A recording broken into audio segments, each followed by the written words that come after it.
मुंबईत घर घेण्याची इच्छा असणाऱ्यांसाठी खुशखबर आहे, कारण यंदाच्या दिवाळीत म्हाडा मुंबईत तब्बल 5,000 घरांची बंपर लॉटरी काढणार आहे. त्यामुळे तुम्ही मुंबईत म्हाडाचं घर घेण्यासाठी उत्सुक असाल तर तुमचं स्वप्न कदाचित यंदाच्या वर्षात पूर्ण होऊ शकतं.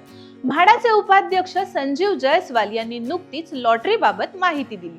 मुंबईत म्हाडाच्या सुविधा केंद्राच्या उद्घाटनावेळी जयस्वाल यांनी दिवाळी आधी मुंबईत म्हाडाची बंपर लॉटरी निघणार असल्याचं सांगितलं.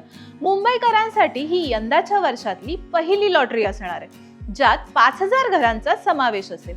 आता ही घरं गोरेगाव, विक्रोळी, बोरिवली, अँटॉप हिल आणि दक्षिण मुंबईतील विविध भागात असतील.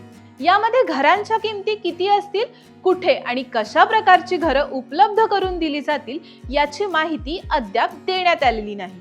पण घरांच्या किमतीवरून गेल्या वेळी इच्छुकांनी नाराजी व्यक्त केली होती. त्यामुळे यंदाच्या लॉटरीत घरांच्या किमती ह्या थोड्या कमी होतील अशी आशा व्यक्त केली जाते. याशिवाय म्हाडाकडून वरळी बीडीडी चाळ पुनर्विकास प्रकल्प राबवला जातोय. यातील पहिल्या टप्प्यातील घरांच्या चाव्यांचं वितरण येत्या 15 दिवसात होणार असल्याचंही जयस्वाल यांनी सांगितलं. म्हाडाने दिलेल्या माहितीमुळे घर घेण्याचं स्वप्न असणाऱ्यांसाठी यंदाची दिवाळी ही नक्कीच गोड होऊ शकते. त्यामुळे ही माहिती इच्छुकांपर्यंत जरूर पोहोचवा आणि मुंबईशी निगडीत बातम्या अपडेटसाठी लोकमत मुंबईचे YouTube चॅनल सबस्क्राईब करा. फेसबुक, इन्स्टा पेज फॉलो करा.